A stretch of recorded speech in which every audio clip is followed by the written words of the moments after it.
কি গো রেডি আজকে? না রেডি হয়নি। এভাবে যাবে না? এভাবে কি আর যাওয়া যায়? একটা রিসেপশনে যাব বলে কথা। আগের দিন তো একা সাজলাম, আজকে আমার মেকআপ আর্টিস্ট সে এখনো বেরিয়েছে, মানে আসতে হাফ রাস্তা এসছে। তো আমি মোটামুটি যা যা পড়া সেগুলো পরে আমি তো আমার তরফ থেকে আমি রেডি হয়ে গেছি।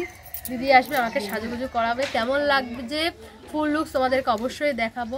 আর ভিডিওটা তোমরা বিয়ের ভিডিওতে অনেক ভালোবাসা দিয়েছো। বৃষ্টি পড়ছে বিয়ে, হ্যাঁ বৃষ্টিও পড়ছে, মানে তাড়াতাড়ি করে রেডি হয়ে আমাদের বেরোতে হবে। আর আকাশটা আজকে মেঘলা হয়ে আছে, ওয়েদারটা বেশ ভালোই, মানে ঠান্ডা নেই, রোদ উঠলে তো ঠান্ডা লাগে।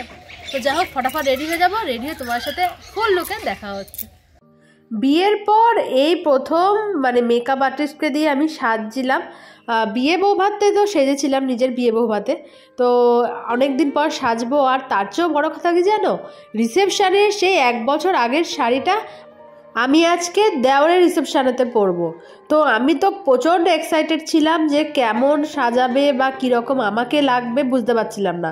প্রথমে তো আমি চাদর গায়ে দিয়ে বসিনি, তারপর এত ঠান্ডা পড়ছিল আর ওয়েদারটা কী ছিল যে তোমাদের বলবো, মানে বৃষ্টি এত কন্টিনিউ পড়ছে, আমি ভাবলাম আমি যাবো কী করে, কিন্তু সাজি না গেলে কি হয়, যেতে তো আমাকে হবেই।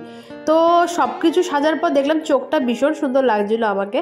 তারপর হচ্ছে চুল, এবার হেয়ারটা কী করব সেটাই বুঝে উঠতে পারছিলাম না। আমার পার্সোনালি নিজের মানে বাঁধা চুল আমার ভীষণ ভালো লাগে, কিন্তু খোলা চুলে আমাকে কেমন লাগে আমি ঠিক কোনোদিনও দেখিনি, বা মনে হয় আমার নিজের মনে হয় যে আমাকে ভালো লাগে না, তাই আমি সবাইকে বলি যে চুলটা বেঁধে দিতে। তো ফাইনালি তোমাদের কাছে লুকটা দেখাবো, দেখো লুকটা কেমন হয়েছে। আর হ্যাঁ বন্ধুরা, আমার এই সব ধরনের ভিডিও কিন্তু ইনস্টাগ্রামে পোস্ট করা হয়ে গেছে, প্রিয়স্মিতা ব্লগ ইনস্টাগ্রামে ফলো করে দিও। তো বন্ধুরা এতক্ষণ আমার ফুল লুকসটা তোমরা দেখেই নিলে, আমার তো ভীষণ পছন্দ হয়েছে, তোমাদের কেমন লেগেছে অবশ্যই জানিও। আর যে দিদিভাইটা আমাকে সাজিয়েছে তার সাথে পরিচয় করে দিই। দিদিভাইয়ের নাম হচ্ছে মৌমিতাস মেকওভার। তোমরা যারা যারা কন্ট্যাক্ট করতে চাও, দিদিভাই কন্ট্যাক্ট নাম্বার বলে দিচ্ছি এবং আমার ডেসক্রিপশন বক্সে আমি লিঙ্ক দিয়ে দেবো, নাম্বারও শো করে দেবো, তো তোমরা জেনে নাও কন্ট্যাক্ট নাম্বারটা। হাই, আমি মৌমিতা মেকআপ আর্টিস্ট। আমার লুকটা যদি আপনাদের ভালো লেগে থাকে অবশ্যই আমার সাথে কন্ট্যাক্ট করবেন। আমার কন্ট্যাক্ট নাম্বার 9091872219। Thank you. মানে তোমাদের আমি কি যে বলবো, আমার বিয়ে বাড়ি পৌঁছানোর কথা ছিল 6টার মধ্যে, কিন্তু ওয়েদার এত খারাপ, বৃষ্টি হচ্ছে, মানে যাতায়াতের এত প্রবলেম হচ্ছে, আমি ওখানে গিয়ে পৌঁছালাম প্রায় 7:30 মতো বেজে গেল। তো তাড়াতাড়ি করে দেখতে গেলাম যে বউকে কেমন লাগছে। আয় বাবা, বউকে তো গিয়ে দেখি আমাদের দুজনের শাড়ি সেম টু সেম হয়ে গেছে, কে বউ তো বোঝাই যাচ্ছিল না। না যাই হোক, বউ একটু আলাদাই হবে তাই না, একটু তো স্পেশাল দেখতেই হবে। তো নতুন বউকে ভীষণ সুন্দর লাগছিল। আর আমার কমেন্ট বক্সে অনেকেই বলেছো যে বউয়ের ছবি পাঠাও বা বউয়ের ভিডিও দেখো, তো তোমাদের জন্য ফাইনালি ভিডিওটা এসে গেল, একটু লেট হয়ে গেল এডিট করতে। তো যাই হোক, এখন আমরা একটুখানি ফটোশ্যুট করছি। তারপর পরিবারের অনেকের সাথে দেখা হয়েছিল, মানে একটা অনুষ্ঠানে কি হয়, অনুষ্ঠান যদি হয় তাহলে সবাই নিমন্ত্রিত থাকে, আর সেই নিমন্ত্রণ অনুষ্ঠানে প্রত্যেকের সাথে দেখা হয়ে যায়। তো এগুলো বেশ ভালো লাগে, আর আমি ভীষণ ফটো তুলতে ভালোবাসি, আর সবার সাথে কিন্তু ফটো তুলেছি, কারণ এগুলোই না স্মৃতি হয়ে থাকে। এটা আমার কাছে খুব ইম্পর্টেন্ট লাগে। অনেকে অনেক কিছু ভাবতে পারে হয়তো সে ফটো তুলছে বা ভিডিও করছে, কিন্তু আসলে কিন্তু এগুলোই আমার কাছে সবার স্মৃতি হয়ে থাকবে, মানে এগুলো আমার কাছে জমে থাকবে। তারপর সমস্ত ফটো তোলা হয়ে যাওয়ার পর আমরা নিচে চলে এলাম, নিচে একটুখানি খাওয়া দাওয়া করবো ভাবলাম, কিন্তু ভাবছি সবাই ঠান্ডার মধ্যে কি করে যে আইসক্রিম খাচ্ছে, তোমার দাদাভাই অবধি ছাড়লো না।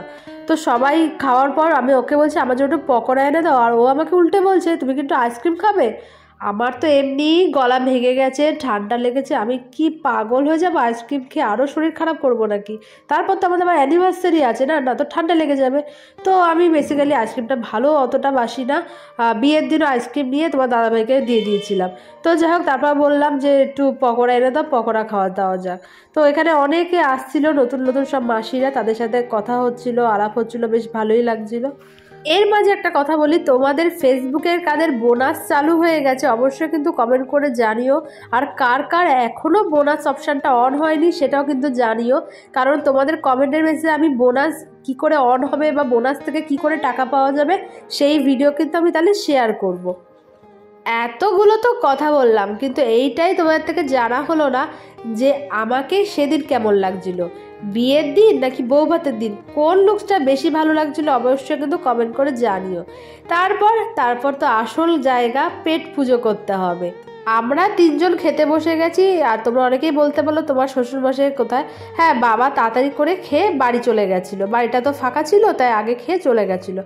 ব্যাপারটা দেখতে পাচ্ছ, দুজনে ভীষণ খাচ্ছে, আমি কিন্তু কিছুই খাচ্ছি না। আসলে না, আমি ভাত ডাল কোনোটাই নিয়ে নিই, আমি ডাইরেক্ট একদম পোলাওতে চলে গেছি, পোলাও আর মাংস। মানে মাঝখানে কোনগুলো স্কিপ করেছি, ভাত ডালটা, মাছ নিয়েছি, পোলাও নিয়েছি আর মাংস। মানে বেশ ভালো লাগে আমার এই জিনিসটা। ভাত ডালটা অতটা ভালো লাগে না বিয়ে বাড়ি গেলে। তো খাওয়া দাওয়া করব, করার পর একটুখানি ছবি টবি তুলেছিলাম, বেশ রিলস করেছিলাম, অনেক বেশ বলবো না, বেশ খানিক রিলস করেছিলাম। তারপর সোজা বাড়ি। টাটা, আজকের মতো এখানেই শেষ। নতুন ভিডিও নিয়ে খুব জলদি দেখা হবে, তো বাই। তো বন্ধুরা, বাড়িতে এসে গেলাম, সবার সাথে অনেক দেখা হলো, অনেক দিন পর অনেক নতুন নতুন মানুষদের সাথে পরিচয় হলো, নতুন মানুষকে চিনলাম। আসলে মানে অনুষ্ঠান বাড়ি না হলে তো কাউকে চেনাও যায় না, সেরকমই ব্যাপার। যাই হোক, মানে বিয়ে অনুষ্ঠান আসলে অনেক দূর থেকে সবার সাথে দেখা হয়। তো বন্ধুরা, ভিডিওটা আশা করি তোমাদের ভালো লেগেছে, তোমরা মজা নিয়েছো। আর আমাকে কেমন লেগেছে সেটা অবশ্যই কমেন্ট করে জানিও। আমার সাজটা তো ভীষণ পছন্দ হয়েছে, দেখতে পাচ্ছ যেমন সাজিয়ে তেমনই আছে। আর হচ্ছে খুলতে ইচ্ছা করছে না, এখন বাজে রাত 11:30। মানে ড্রেসটা চেঞ্জ করতে ইচ্ছা করছে না, চেঞ্জ করলেই তো মানে এই চেঞ্জ হয়ে যাবে। তো কিছু কিছু রিলস ভিডিও করব। তোমরা যারা এখনও আমাকে সাবস্ক্রাইব করোনি আমার ইউটিউব চ্যানেলে, অবশ্যই সাবস্ক্রাইব করে দিও। আর ফেসবুক পেজ প্রিয়স্মিতা ব্লগ পেজটাকে অবশ্যই ফলো করে দিও। আর অনেক নতুন ধরনের সুন্দর সুন্দর রিলস তোমরা দেখতে পাবে ইনস্টাগ্রামে, প্রিয়স্মিতা ব্লগ ইনস্টা আইডিকে অবশ্যই কিন্তু ফলো করে দিও। নতুন ভিডিও নিয়ে খুব জলদি দেখা হবে। সবাই ভালো থেকো, আজকের মতো বিদায় নিচ্ছি, বাই বাই।